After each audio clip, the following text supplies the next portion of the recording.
ඒකං සමයං භගවා සාවත්තියං විහරති 제තවනේ අනාථ පිණ්ඩිකස්ස ආරාමේ අදකෝ අඤ්ඤතරා දේවතා වික්ඛං කාය රත්තියා වික්ඛං දවන්නා කේවල කප්පං 제තවනං ඕපාදෙත්වා යේන භගවා තේන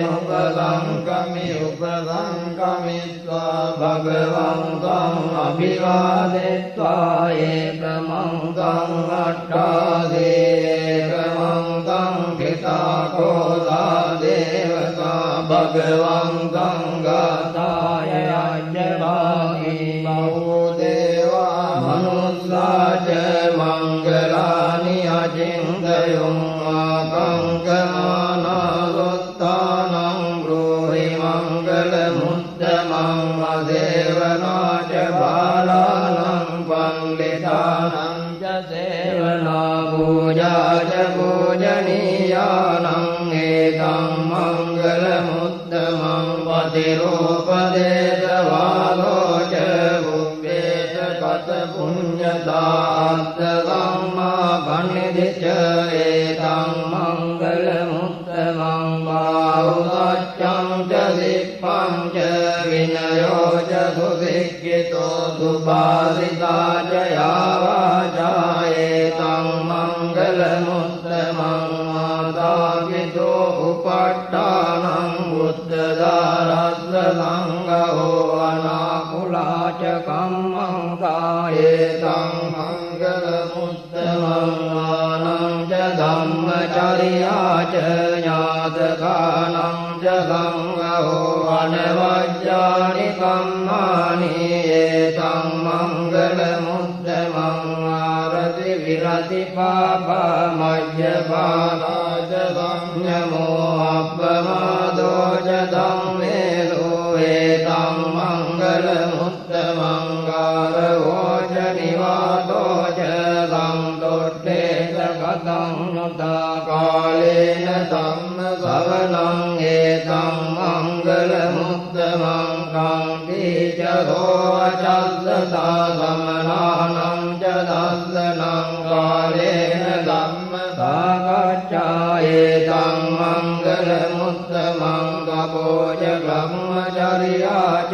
අරිය සත්‍යාන දස්සනං නිබ්බාන සච්චි කිරියාච ඒතං මංගල මුත්තමං ඔට්ඨස්ස ලෝක ධම්මේ චිත්තං යස්සන කම්රසේ අශෝකං විරජං කේමං ඒතං මංගල මුත්තමං ඒතානි දානි කତ୍වාන රබ්බස්සම පරාජිතා රබ්බස්ස මුත්තෙන් ගච්ඡන්ති තං තේසං මංගල මුත්තමං තේන සච්ච වජ්ජේන හෝතු තේ ජය මංගලං ඒතේන සච්ච වජ්ජේන හෝතු තේ ජය මංගලං ඒතේන සච්ච වජ්ජේන හෝතු තේ ජය මංගලං ඥානි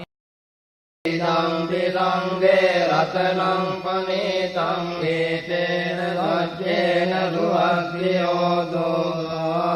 දෝවස්සදස්සන සම්පදාය තයසු ධම්මා ජයිතා භවන්ති රක්ඛාය නිට්ඨි විචිකිච්ඡිතං ච සීලබ්බතං වාපි අදද්දි කිංචේ චතෝ අපායේ හිත විපමුත්තෝ චාපිතානානි අබබ්බෝ කාතුං ඉදං විසංගේ රතනං පනීතං ඒතේන සච්චේන සුවග්ගයෝ දෝ කිංචාපිතෝ කම්මං කරෝති පාපකං කායේන වාචා උදචේතසා වා අබබ්බෝ සෝතස්ස පටිච්චාදාය අබබ්බතා දිට්ඨ පදස්ස හොද්දා ඉදං විසංගේ රතනං පනීතං ඒතේන සච්චේන සුවග්ගයෝ දෝ නප්පගුම්බේ යතා කුසිතග්ගේ ගිම්මාන මාසේ පඨමස්මින් ගිම්මේ තතෝපමං ධම්ම වරං අදේ निब्बानगामिं परमं हिताय इदम्पि बुद्धे रत्नं पणितं एतेन राज्येन सुवद्योतो वरो वरान्यो वरदो वरहरो अनुत्तरो धम्मवरम् अदेशैदम्पि बुद्धे रत्नं पणितं एतेन राज्येन सुवद्योतो गीतं पुराणं अवन्नत्ति सम्भवं विरक्तचित्तायति के भवन्निन्देकीन बीजाविर्मुनिच्छन्दानि पङ्क्ति धीरायतायं प्रदीपो इदम्पि सङ्गे रत्नं पणितं एतेन राज्येन सुवद्योतो यानि भूतानि समागतानि बुम्मानि वायानि वहन्तलिके तथागतं देवमनुष्यपूजितं बुद्धं नमस्सामि सुवद्योतो यानि भूतानि समागतानि बुम्मानि वायानि वहन्तलिके तथागतं देवमनुष्यपूजितं धम्मं नमस्सामि सुवद्योतो यानि भूतानि समागतानि बुम्मानि वायानि वहन्तलिके तथागतं देवमनुष्यपूजितं सङ्घं नमस्सामि सुवद्योतो एतेन सत्यवाक्येन दुःखवोपगमिन्तु ते एतेन सत्यवाक्येन भयोपगमिन्तु ते एतेन राज्यं विसङ्गे रत्नं पणितं एतेन राज्येन सुवद्योतो वत्सदर्शनसम्पदाय तया सुधम्माजयिता भवन्ति रक्काय कीर्तिविचिकित्सितं च शीलभ्यसंहापि यदद्दि किञ्चेन तोऽपाये च विश्वमुक्तो चापितानानि अबभ्वो गातुम् इदं विसङ्गे रत्नं पणितं एतेन सत्येन सुवद्योतो किञ्चापि शोकं मं करोति पापकं कायेन वाचा उदचेतसा वा अपभ्वो तस्य पटिच्चादाय अपभ्वतादिष्टपदस्व उद्दा इदं विसङ्गे रत्नं पणितं एतेन राज्येन सुवद्योतो नभ्यगुम्बे यथा पुष्सितग्गे गिम्मानमासे पटमस्मिन् गिम्मे ततोपमं धम्मवरं देशये निब्बानगामिं परमं हिताय इदम्पि बुद्धे रत्नं पणितं एतेन राज्येन सुवद्योतो वरो वरान्यो वरदो वरहरो अनुत्तरो धम्मवरम् अदेशैदम्पि बुद्धे रत्नं पणितं एतेन राज्येन सुवद्योतो गीतं पुराणं अवन्नत्ति सम्भवं विरक्तचित्तायति के भवन्निन्देकीन बीजाविर्मुनिच्छन्दानि पङ्क्ति धीरायतायं प्रदीपो इदम्पि सङ्गे रत्नं पणितं एतेन राज्येन सुवद्योतो यानि भूतानि समागतानि बुम्मानि वायानि वहन्तलिके तथागतं देवमनुष्यपूजितं बुद्धं नमस्सामि सुवद्योतो यानि भूतानि समागतानि बुम्मानि वायानि वहन्तलिके तथागतं देवमनुष्यपूजितं धम्मं नमस्सामि सुवद्योतो यानि भूतानि समागतानि बुम्मानि वायानि वहन्तलिके तथागतं देवमनुष्यपूजितं सङ्घं नमस्सामि සුවත්තියෝතු එතෙන සච්චවජ්ජේන දුක්ඛවෝපගමින්තු තේතේන සච්චවජ්ජේන භයෝපගමින්තු තේතේන සච්චේකං සමයං භගවා සාවත්තියං විහෙරති චේතවනේ අනාථ පිණ්ඩිකස්ස ආරාමේ අද්දකෝ අඤ්ඤතරා දේවතා වික්ඛං කාය රද්දියා වික්ඛං දවංනා කේවල කප්පං ජේතවනං ඕපාදෙත්වා යේන භගවා තේන උපසංකමිත්වා භගවං තං අභිවාදෙත්වා ඒකමං තං අට්ඨාදේකමං තං පිතාකෝසා දේවතා භගවං තං ගාතාය අඤ්ඤවාහි බහුදේවා මනුස්සාච මංගලානි අචින්තයං ආකංකමානාලොත්තානං බ්‍රෝහි මංගල මුත්තමං අදේවනාච බාලානං පණ්ඩිතානං ච සේවනා පූජාච පූජනීයානං ඒතං මංගල මුත්තමං පතිරෝපදේශවාලෝච බුබ්බේත කත පුඤ්ඤතාත්ත ධම්මා පණිදිච ඒතං මංගල මුත්තමං බාහුසච්ඡං ච දිප්පං ච විනයෝ ච සුසික්ඛිතෝ සුභාසිතා ච යාවාචා ඒතං මංගල මුත්තමං මාතාපිතෝ උපට්ඨානං බුද්ධ දාරස්ස සංඝෝ අනාකුලාච කම්මං කායේතං මංගල මුත්තමං ආනං ච ධම්මචර්යාච ඥාතකානං ච සංඝෝ අනවජ්ජානි කම්මානි ඒතං මංගල මුත්තමං ආරති විරති පාපා මජ්ජපාලාච සංයමෝ අප්පමාදෝ ච ධම්මේසු ඒතං මංගල මුත්තමං කාරවෝ ච නිවාතෝ ච සම්දොට්ඨේ ච කතං නුතා කාලේන ධම්ම ශ්‍රවණං ඒතං මංගල මුත්තමං කාන්ති ච සෝවචස්සතා සමනානං ච දස්සනං කාලේන ධම්ම සාකච්ඡා ඒතං මංගල මුත්තමං කපෝච බ්‍රහ්මචර්යාච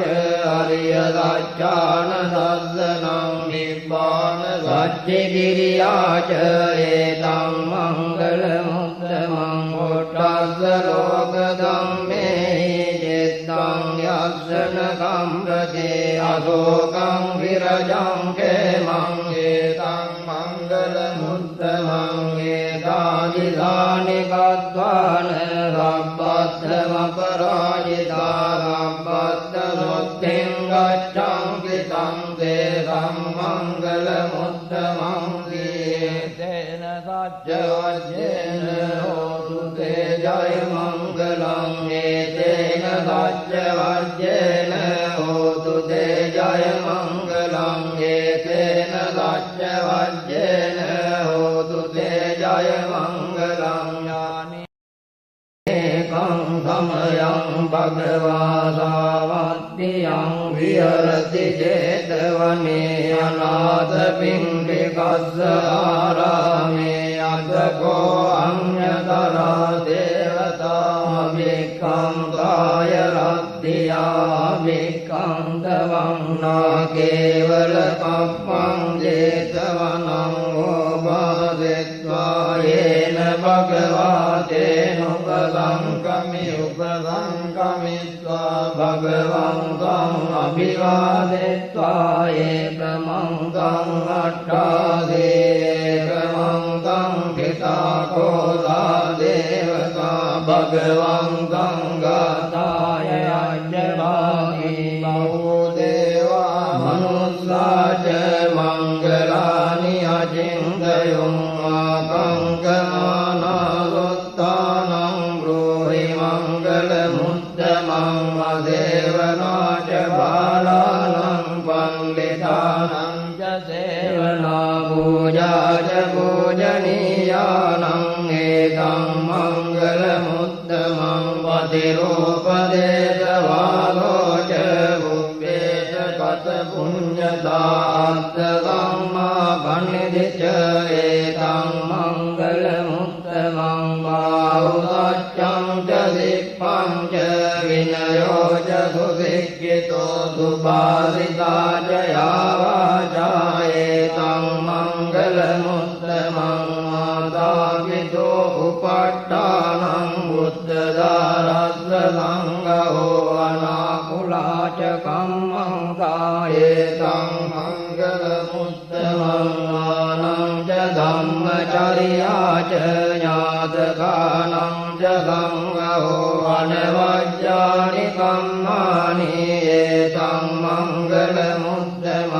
ආරති විරති පාපා මජ්ජපාලා ච සංයමෝ අප්පමාදෝ ච ධම්මේසු ඒතං මංගල මුත්තමං කාරවෝ ච නිවාතෝ ච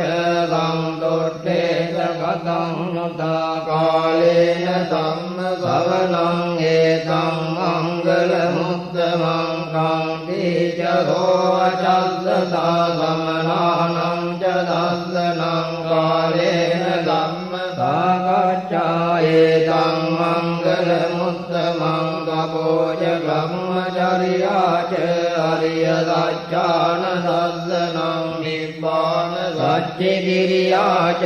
ඒතං මංගල මුත්තමං කොට්ටස්ස ලෝක ධම්මේ චිත්තං යස්සන කම්රතේ අශෝකං විරජං කේමං ඒතං මංගල මුත්තමං ඒතාදිදානි කත්වාන රබ්බස්සම පරාජිතා රබ්බස්ස සොත්තෙන් ගච්ඡං කිතං තේසං මංගල මුත්තමං තේන සච්ච වජ්ජේන හෝතු තේ ජය මංගලං ඒතේන සච්ච වජ්ජේන හෝතු තේ ජය මංගලං ඒතේන සච්ච වජ්ජේන හෝතු තේ ජය මංගලං ඥානි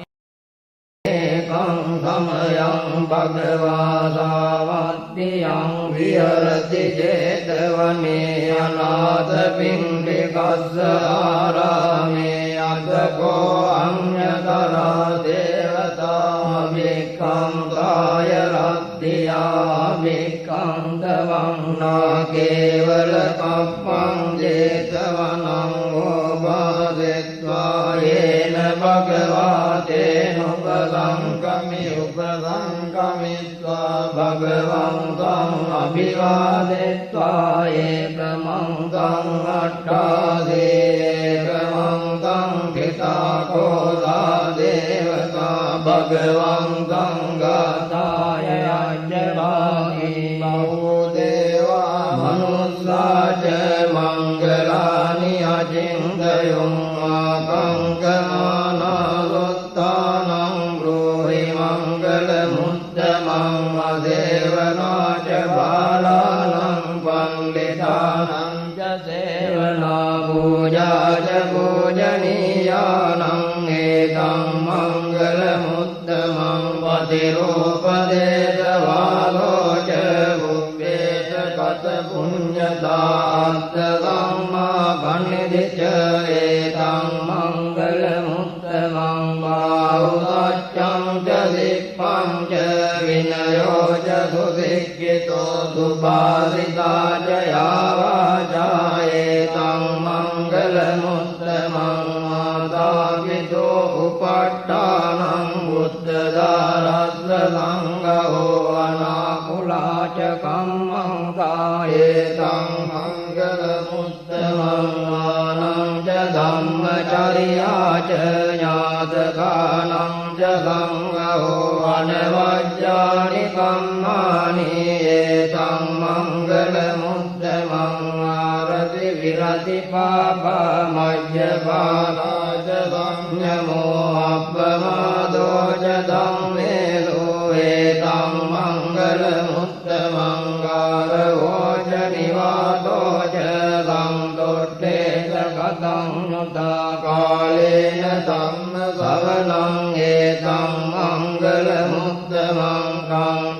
චස්සසා සමනානං ච දස්සනං කාලේන ධම්ම සාකච්ඡා ඒතං මංගල මුත්තමං කපෝච බ්‍රහ්මචර්යා ච අරිය සත්‍යාන දස්සනං නිබ්බාන සච්චි කිරියා ච ඒතං මංගල මුත්තමං ඔට්ඨස්ස ලෝක ධම්මේ චිත්තං යස්සන කම්රතේ අශෝකං විරජං කේමං ඒතං මංගල මුත්තමං ඒතාදිදානි කତ୍වාන රබ්බත්තම පරාජිතා රබ්බත්ත මුත්තෙන් ගච්ඡන්ති තං තේසං මංගල මුත්තමං තේන සච්ච වජ්ජේන හෝතු තේ ජය මංගලං ඒතේන